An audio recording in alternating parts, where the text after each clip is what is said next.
पहलगाम हमले के बाद आतंकियों के खिलाफ एक्शन तेज हो गया है। आतंकियों के घरों को सुरक्षा बल बम से उड़ा रहे हैं। शोपिया, कुलगाम, पुलवामा में आतंकियों के घरों को निशाना बनाया गया है। वहीं आतंकियों को पनाह देने वालों की तलाश में भी घाटी में ताबड़तोड़ छापेमारी जारी है। सुरक्षा बलों ने आतंकियों के 2 सहयोगियों को अब गिरफ्तार कर लिया है। जहां एक ओर आतंकियों का एनकाउंटर जारी है, वहीं दूसरी ओर आतंकियों और उन्हें पनाह देने वालों की तलाश में भी छापेमारी की जा रही है। कुलगाम के कैमो इलाके के थोकरपोरा में सुरक्षा बलों ने 2 लोगों को गिरफ्तार किया। बताया जा रहा है कि पकड़े गए दोनों कश्मीरी शख्स आतंकियों के सहयोगी हैं। जम्मू कश्मीर पुलिस और सेना की संयुक्त कार्रवाई में ये गिरफ्तारियां हुई हैं।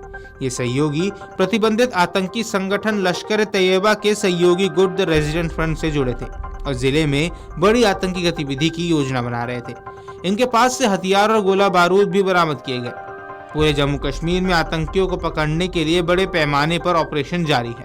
कमांडो जम्मू कश्मीर में संदिग्ध आतंकवादियों के घरों की तलाशी ले रहा है। पुलवामा, हंदवाड़ा, कुलगाम और कठुआ में घर घर में तलाशी की जा रही है। इससे पहले सुरक्षा बलों ने 4 आतंकवादी स्लीपर सेल और OGW पकड़े थे।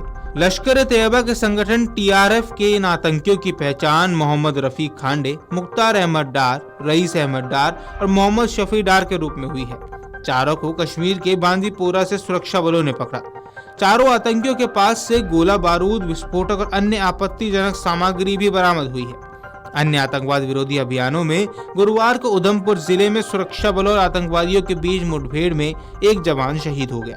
सेना ने बताया कि विशेष खुफिया सूचना के आधार पर गुरुवार को बसंतगढ़ में जम्मू कश्मीर पुलिस के साथ संयुक्त अभियान शुरू किया गया।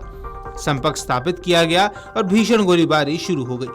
शुरुआती मुठभेड़ में हमारे एक बहादुर जवान को गंभीर चोटें आई और बाद में बेहतरीन चिकित्सा प्रयासों के बावजूद उनका बलिदान हो गया। ऑपरेशन हालांकि अब भी जारी है। सुरक्षा बलों ने पुंछ जिले में आतंकियों के खिलाफ एक और अभियान शुरू किया है। वेस्टर्न मैदान हत्याकांड में जिम्मेदार आतंकियों का पता लगाने और उनकी तलाश के लिए पहलगाम क्षेत्र में बड़े पैमाने पर आतंकवाद विरोधी अभियान के अलावा वर्तमान में 3 अलग अलग ऑपरेशंस चलाए जा रहे हैं। वहीं पहलगाम के गुनहगारों में शामिल लश्कर तैयबा के 2 आतंकियों के घर जमींदोज कर दिए गए। सुरक्षा बलों ने आतंकी आसिफ शेख के त्राल स्थित घर और बीच बहाड़ा स्थित आदिल ठोकर के घरों को वीरवार रात को तलाशी ली। इनमें बड़ी मात्रा में रखे गए विस्फोटक फटने से घर ध्वस्त हो गए। पहलगाम के बायसान में 26 बेगुनाहों की जान लेने वाले हमलावरों में से 3 की सुरक्षा एजेंसियों ने स्केच जारी करने के बाद अब तस्वीरें भी जारी की हैं। सूत्रों के अनुसार प्रत्यक्षदर्शियों ने सुरक्षा बलों को जो बताया उसके आधार पर स्केच बनाए गए। अधिकारियों के अनुसार हमले में 3 से 4 आतंकवादी शामिल थे। इनमें 2 पाकिस्तानी और अन्य स्थानीय आतंकियों में आसिफ व आदिल का नाम शामिल है।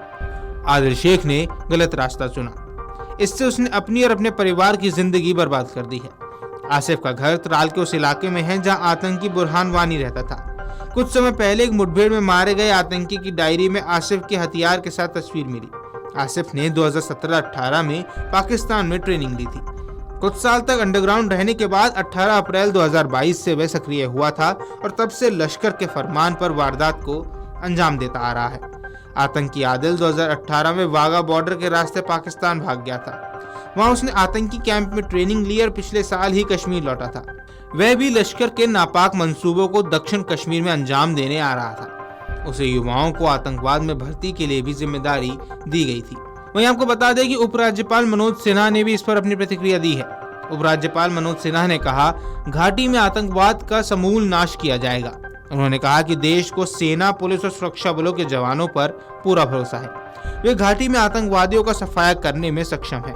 सेना के जवान घाटी में आतंकवाद की चेन तोड़कर पहलगाम में हिंसा का बदला लेंगे। उन्होंने कहा कि आतंकवादी कहीं भी छिपे हों, किसी भी संगठन के हो, उन्हें तलाश कर खत्म किया जाएगा। उन्हें पनाह देने वाले भी सुरक्षा एजेंसियों से नहीं बच सकेंगे। उपराज्यपाल मनोज सिन्हा ने शुक्रवार को सेना प्रमुख जनरल उपेंद्र द्विवेदी के साथ मुलाकात के दौरान ये बात कही। उन्होंने कहा कि पहलगाम हमले के दोषी और आतंकी मददगारों को किसी भी सूरत में बख्शा नहीं जाएगा। ये कहीं भी छिपे हो, इन्हें ढूंढकर सजा दी जाएगी। इस बैठक में सुरक्षा प्रबंधन की समीक्षा की गई। इस दौरान सुरक्षा एजेंसियों में समन्वय को लेकर भी दिशा निर्देश तय किए गए हैं। इस बैठक में सेना प्रमुख उपेंद्र द्विवेदी, उत्तरी कमान के lieutenant general MV Suchindra Kumar, army staff के डिप्टी चीफ मौजूद रहे। वीडियो डेस्क अमर उजाला.com। अगर आप ये वीडियो YouTube पर देख रहे हैं तो हमारे चैनल को सब्सक्राइब कर बेल आइकन दबाएं और Facebook पर देख रहे हैं तो हमारे पेज को लाइक करें।